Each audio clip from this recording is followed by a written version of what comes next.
Caribbean Newsline is brought to you by the Barbados Tourism Marketing, Inc.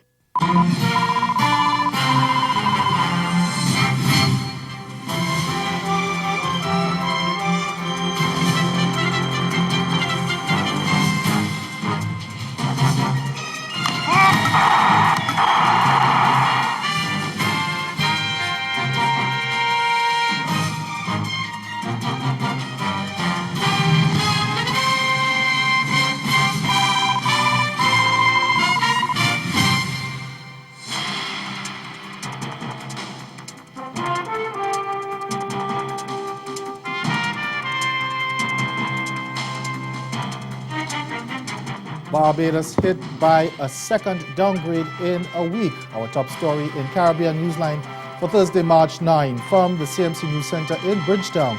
I'm Ricardo Roberts. Good evening. Thanks for joining us.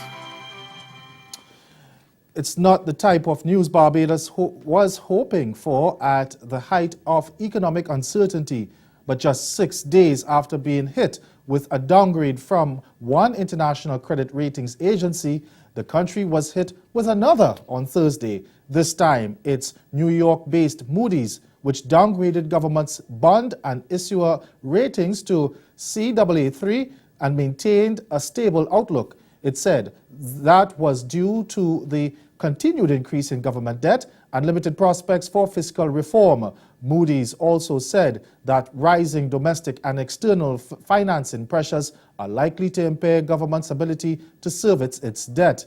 Last Friday, Standard & Poor's downgraded Barbados and issued a negative outlook for the island. It also warned that the sustainability of the dollar is under threat amid government's continued reliance on the central bank to finance its deficit.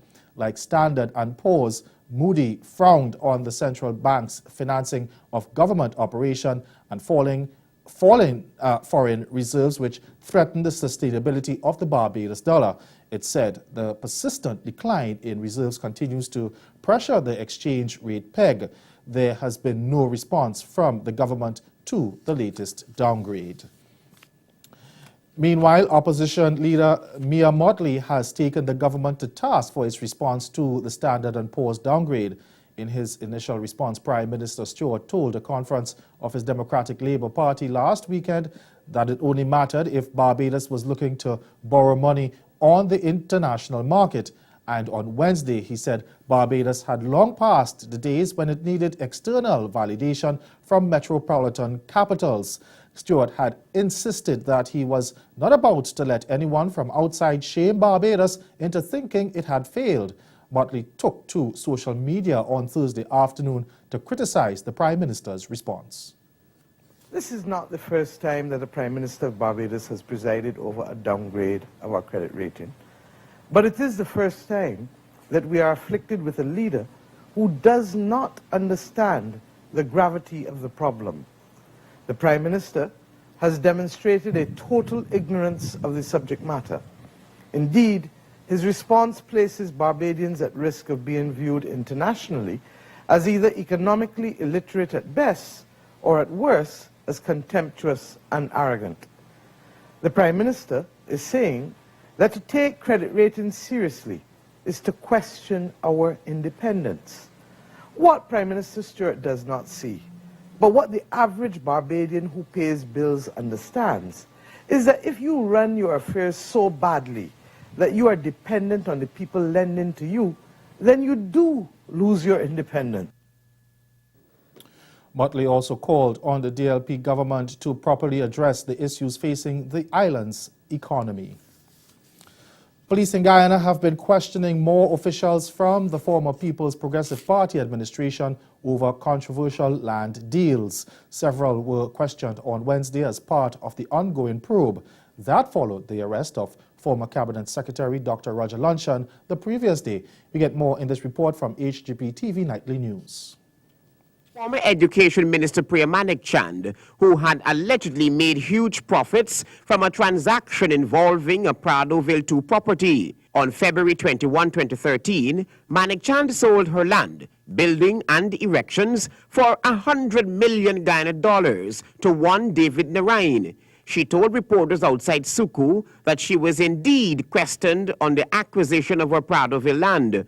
Former Labour Minister Dr. Nand Kishore Gopal was also questioned by Suku, but he was not questioned in his capacity as a then Minister of the PPP government. He explained why. I don't know of anything with respect to the development of Pradoville 2.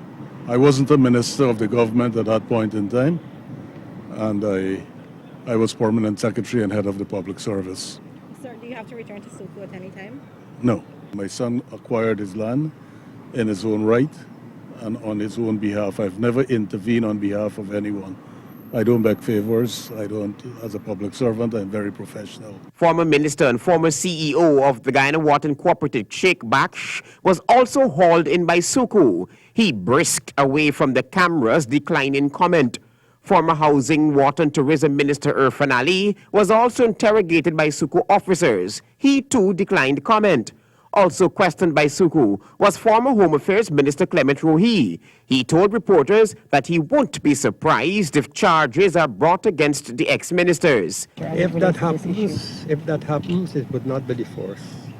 It has happened many times before in my lifetime, in my political career. So, whether charges are brought or not, it doesn't really affect my cup of tea. The legislation that Trinidad and Tobago needed to pass to comply with the U.S. Foreign Account Taxpayer Compliance Act, FATCA, has now received the approval of both houses of Parliament. After passing in the House of Representatives on February 23rd, it got the nod from the Senate on Tuesday night. It now has to go to President Anthony Carmona for his assent. Finance Minister Colm Imbert says the next step is to now ensure that all systems are in place for the legislation to go into operation. Kamal Georges of CNC3 News reports. Both sides voted in favor of the Tax Information Exchange Bill, which required a 3/5 majority. 29 members in favor, none against. Mr. Crease? Abstain. But there was one abstention.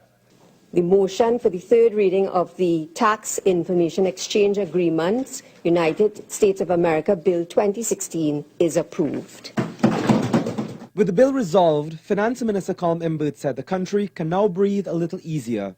In a statement today, Minister Imbert said this country has avoided the adverse consequences of loss of correspondent banking, imposition of withholding taxes, de-risking and debanking. We are complying with FATCA because it makes common sense to do so. During his wrap-up on Tuesday night, Minister Imbert stressed that it made practical business sense to comply with the legislation. He says the risk of loss of correspondent banking would have made trade with the United States challenging for businesses. When we say that if you don't pass this legislation, there will be adverse consequences, we're not making it up. These are facts. You can look around the world. You can look at all around the world at countries that have lost correspondent banking, that have been victims of de-risking. Government and opposition have wrangled over this piece of legislation. The intense battles allowed for some light moments after the debate. I want to thank the opposition. If that's what you want, I want to thank you. If that's what you want, I will thank you. And I mean, it's no skin off my back. I agree that there were some small points in the legislation, few little points, little points that we have dealt with in the exercise. But what I am happy about is that at the end of the day, we were able to reach consensus and we were able to pass the legislation unanimously in the other house. And I beg to move, Madam. Minister Imbert says focus is now on working with the Board of Inland Revenue and the Central Bank to implement the necessary systems to meet the reporting deadline of September. Still to come in Caribbean Newsline, the massive fire at a public landfill in the Bahamas contained. That story and more when we return. Every day across the Caribbean, non-food goods made locally, regionally and internationally make their way into the hands of consumers. And from time to time, some of those goods may be defective and might actually cause harm. The CARICOM Rapid Alert System for the Exchange of Information on Dangerous Non-Food Consumer Goods, CAREX, has been set up to protect you. If you receive dangerous goods, you can file a complaint with your local CAREX contact point or you can log on to www.carex.caricom.org and fill out the online form. The relevant agency will investigate, and once that is complete, the Carex system will alert other countries in the region so that consumers will be protected from goods that pose a serious risk. For more information and to see the categories of goods covered under the system, visit www.carex.caricom.org or contact your local Carex contact point. The CARICOM Single Market and Economy. Make it work for you.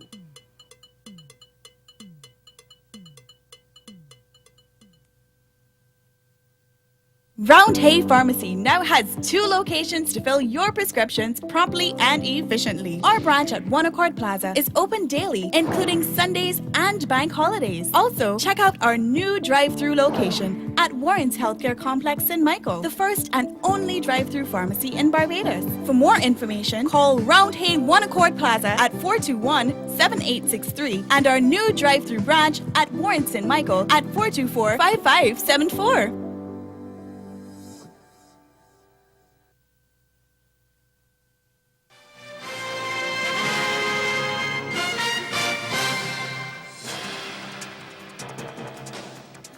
In the Bahamas, the fire at a major landfill has been contained. The blaze at a public landfill in the capital Nassau began on Sunday and forced the evacuation of the community of Jubilee Gardens. We get an update on the situation from ZNS Network News.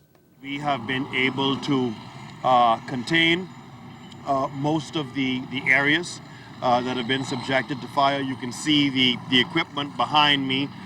There's another team working to the left of me in the distance, containing another area, and there's a team that you cannot see working on a new tipping floor so that we could begin bringing in residential waste as of tomorrow.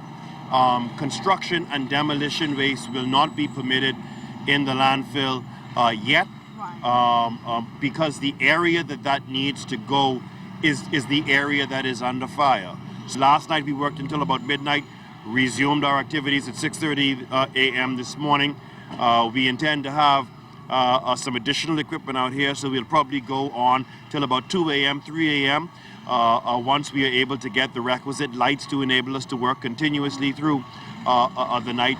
Now on Sunday, ZNS News spoke to a few residents in Jubilee Gardens who told us that they had a few concerns about the fact that a housing subdivision was built next to a landfill.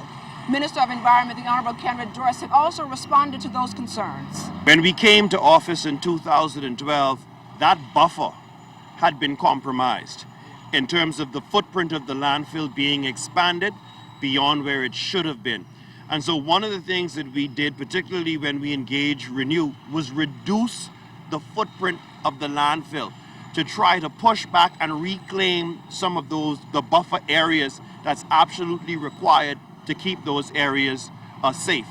But Jubilee Gardens also happens to be surrounded by a coppice forest. The Environment Minister says the government is now looking at several groups to take over the responsibility of the New Providence landfill. A senior Jamaican government official is calling for greater focus to be given to the impact of drought on agriculture in the Caribbean. Now, Permanent Secretary in the Ministry of Agriculture and Fisheries, Donovan Stanbury, is also calling for the revitalization of crop insurance for Caribbean farmers faced with the possibility of losses from natural disasters. Stanbury is attending the 5th Regional Platform on Disaster Risk Reduction in Canada. He tells CMC News the sustainable growth and development of the agriculture sector in the region is constantly impeded by natural disasters. That is something that is almost non-existent in Jamaica. Years ago we had crop insurance in coffee and a semblance of insurance in banana. After the hurricanes of the last 10-15 years, we have had difficulty to get reinsurers in Europe to take on the Caribbean because they're saying it's so risky. The major outcome of the conference, which is taking place in Montreal, Canada, is expected to be an action plan that would be adopted by the countries of the Americas. And Stanbury is concerned that so far there is no real commitment to some form of crop insurance for Caribbean farmers. In Jamaica, we have 220,000 farmers. After a hurricane, after a drought, the following day they have to get up and go back to their farms because they know nothing else. And right now, it is the government that has become the de facto insurer of last resort. What we want is a structured system where perhaps the farmers can even make a contribution to their insurance premium. Probably the state might have to help. But you want to have the assurance that if there is a disaster, the following morning you can get up and start over without having the prolonged wait and the depression that comes with that. And ahead in Newsline Sport, a whitewash for the West Indies in the ODI series against England. Stay with us, sport is next. The CARICOM Single Market and Economy, CSME, opportunities to relocate for work as a CARICOM skilled national have been expanded to include 10 categories of persons. 2 of those categories are artisans and household domestics holding a Caribbean Vocational Qualification or CVQ. A CVQ is a certificate you can apply for based on how well you do your job. If you are certified as a household domestic, including housekeepers and home health workers, or an artisan, including persons in the building trade, craft persons, and machine operators, you could be eligible to move for work. CVQ standards have been developed with regional employers, so your skills will be recognized wherever you go. Contact your national training agency to find out about CVQs for artisans or household domestics, or visit csmeonline.org for more information. The CARICOM Single Market and Economy. Make it work for you.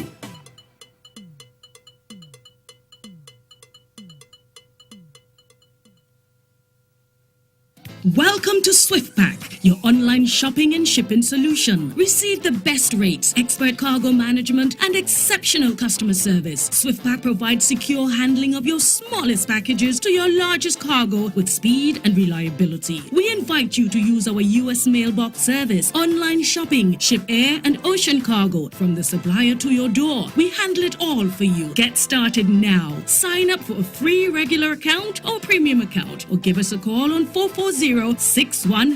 SwiftPack. You shop, we ship, you save.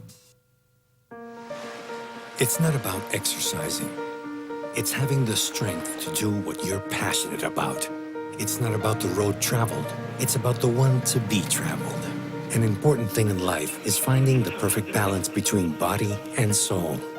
With a bottle of Ensure, you get the proteins, calcium, and 26 vitamins and minerals your body needs to live the best moments of your life with strength and energy. Your life, your health, your Ensure.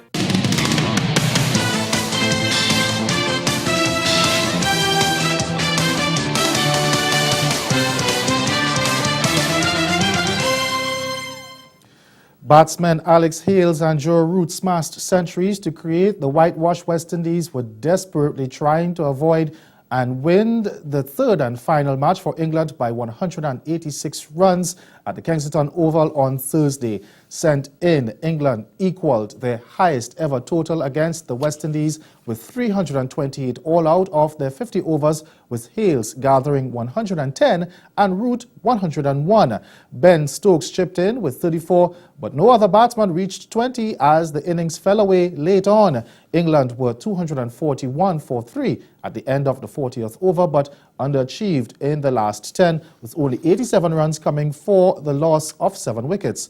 20-year-old fast bowler Alzari Joseph, playing his first game of the series in place of injured Shannon Gabriel, claimed 4 for 76, while captain and fellow seamer Jason Holder picked up 3 for 41. Here are the highlights.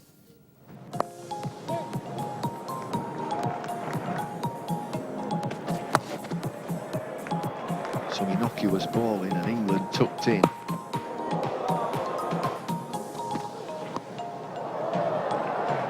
Pitch starting to play tricks. Back into the team, Hales.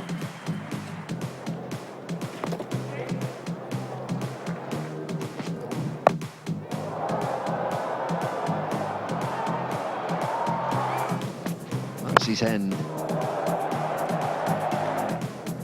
First ball for Joss Butler. And then middle stump disappears. Owen Morgan joined in until he was deceived by Nurse.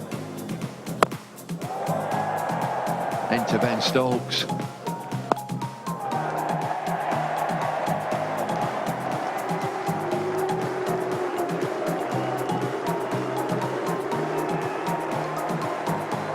Century in one-day internationals for Joe Root, and then a clip into the air, and that was that. Moeen Ali came and went, another wicket for Joseph.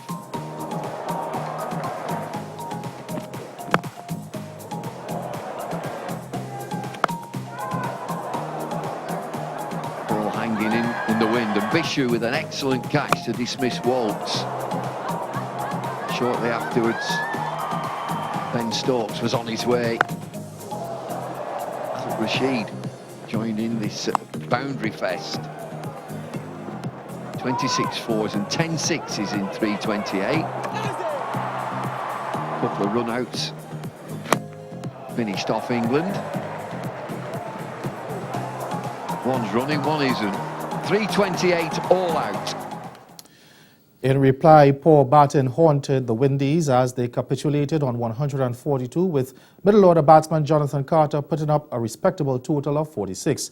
Right-arm pacer Chris Wokes and fast bowler Liam Plunkett did the damage to the Windies lineup, taking 3 wickets apiece. Now let's take a look at how the West Indies folded on the third and final one-day match. Jeffrey Dujon alongside me. There was a fair bit of a short ball bowling early up, and the West Indies just could not cope. Yes, Bish, I think England worked things out quite comprehensively, that the place to bowl was up to the West, rather short, just back of a length, and it paid real dividends for them. West Indian batsmen, a few soft dismissals, it has to be admitted, but when you look at the West Indian innings, there weren't any real highlights in that batting. Yeah, great credit to England as well. Though there were the odd boundaries, they generally assessed conditions very well. I think today, I think they were even better, if that's possible, than they have been previously in the series. Yes, well, I think it was a different surface. I mean, their fielding has been of a very high standard throughout the tour. But I thought today that they assessed the wicket very, very well and just stuck to what they planned to do and kept at it, and it reaped the rewards. Too challenging a surface for one-day cricket or not? I think because I liked the pace in the wicket, but what I didn't like was the fact that it was a little bit too paced. Had the pace been consistent and just coming onto the bat, that the bowlers would have gotten some nice good pace and the batsmen would have had an even bounce to deal with. And I thought that made it a bit difficult to start with. Yeah, some of the viewers will reflect on the scorecard and say, well, England got 320 odd. It represents probably a gulf in the class between the two teams as well.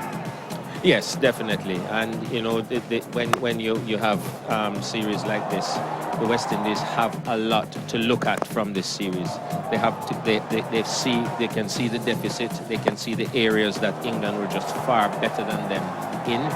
And these are the areas that they definitely have to work on if they're going to compete with the top teams, and England is in the top 5 in the world. Yeah, Jonathan Carter, the bright spark for them today. He had a couple of other scores in the series as well, so they'll take heart from that. They'll take heart from Jason Mohammed in the previous 2 games. A little bit of bowling from Alzari Joseph today as well? Yes, and I was impressed not just with his first spell, but when he came back, I thought he was mentally a lot calmer, and he worked out what he had to do and knew what he had to do. So that to me is a step in the right direction for Alzari Joseph. Very few errors for England in the field. It was superb. Alzari Joseph then showing at the end of the innings what he could do with the bat, and he played some good shots, something to work with. Yes, he did. I mean, he's got a very good eye, and he timed his first boundary, timed it to perfection. So, you know, And despite the Caribbean side surrendering the series to England 3-0, captain Jason Holder gave the bowlers credit for their performance.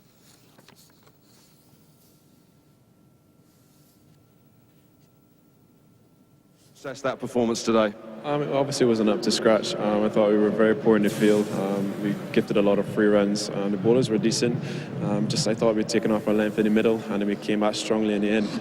But having said that, we didn't put up a good fight with the bat at all. Frustrated or angry? And Holder again defended the inexperienced squad, saying that they had already shown plenty of promise and would eventually convert their potential into results. At the end of the day, the way things have gone in the recent past, it's what we have. I'm comfortable with what we have. It's a situation and making what we have count. I think there's a number of talented players in the side, and it's just a matter of us executing. In other news now, Jamaica and West Indies all-rounder Andrew Russell is facing the prospect of an extension to his one-year ban for his whereabout rules violation. Keon Rayner of TVJ News gives us the details of this developing story. 36 days after being handed a one-year ban by the Hugh Faulkner-chaired Independent Anti-Doping Disciplinary Panel, Andre Russell, a two-time ICC T20 World Cup winner, is in another phase of the fight against his doping case. This comes as the executive director of JADCO, Kerry Brown, confirmed with TVJ Sport via telephone on Wednesday that his organization had filed an appeal with a 5-member anti-doping appeals tribunal in Jamaica, chaired by Justice Carl Harrison. Lead attorney for Russell, Queen's Counsel Patrick Foster, says they will be fighting this appeal with vigor, beginning with a submission to answer the appeal on March 20. It's JADCO's right to appeal, which they have done. My client is obviously disappointed, but we will prepare ourselves and vigorously oppose the appeal as filed. The other members of the appeals tribunal, Justice Martha McIntosh, retired ICC umpire Steve Buckner, Dr. Curdle Espinoza and Dr. Audley Betton, along with Justice Harrison, at a preliminary hearing at the Jamaica Conference Center on Wednesday. They have set May 8 and 9 as the date for the actual appeal, which will be open to the public. Now, based on the notice of appeal signed by JADCO's attorney Laxton Robinson, a copy of which has been obtained by TVJ Sports, JADCO is arguing for Russell to get the maximum 2-year ban for his 3 whereabouts filing failures within 7 months in 2015. JADCO says the Hugh Faulkner-chaired panel's 1-year sanction is inadequate against the weight of the evidence adduced at the hearing and legal authorities relied on by JADCO. And that's the sport. We'll be right back.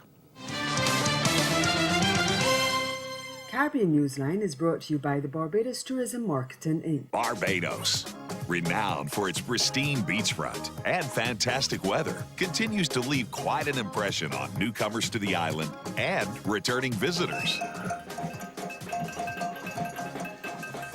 The Caribbean island, quite popular as a vacation hotspot, is not only beautiful due to its natural aesthetics. The island of Barbados continues to grow in popularity because of unique connections developed with our people, our culture. We can't wait to welcome you. One aim of the CARICOM Single Market and Economy, CSME, is for CARICOM nationals to be able to move in the region, to seek work, to visit, to establish a business, or to provide services. CARICOM also provides a complaints procedure which allows you to report any instances where you have experienced difficulty in accessing your rights, either on arrival or once in the country. Simply complete the form provided online and at a number of locations. Submit it to the CSME focal point in your home country, the country where you had an issue, or via the web. The complaints procedure works to safeguard access to CSME for all CARICOM nationals. For more information, visit csmeonline.org or call your local CSME authority. The CARICOM Single Market and Economy. Make it work for you.